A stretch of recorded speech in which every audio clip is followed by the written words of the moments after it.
From the beginning of time, people have defined men's and women's roles. This has continued until the 1800s when women started realizing that their traditional roles weren't equal to men's, and they couldn't do what men could, such as political careers or even something as simple as going into a bar. From then, there has been several major developments for gender equality. Women started fighting for their rights and to expand their horizons and opportunities in their careers and how they contribute to society.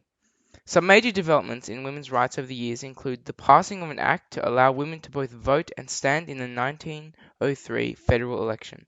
Australia was actually the first country to allow women to run for parliament. With so many men gone to war, Australian women were able to enter the workforce in men's roles.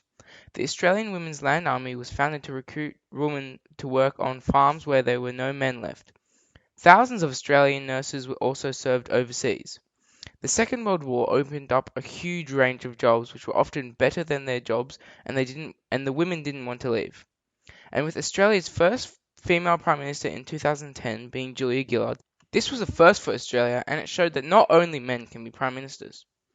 When women's pay is compared to men's, they are severely disadvantaged. Per dollar that men make, women make around 82 cents. They earn about 18.2% less. But when you compare women with degrees to men with degrees, the wage gap keeps getting bigger. As their degrees become more complex, like a master's or a PhD, the wage gap gets bigger. The wage gap can get as big as $400 a week when comparing women and men with PhDs. But women aren't only losing out on pay, but also on influential positions. Even when we look at Eastern Europe, which has the highest percentage of women in influential positions, there are still only 30% of all ministerial positions are women. It's all well and dandy to talk about how disadvantaged women are, but what are we going to do to stop gender discrimination in this day and age? Well, donating and supporting organizations like UniFem and the Clarion Project. Also by spreading the problems of gender inequality and also by finally not being sexist yourself.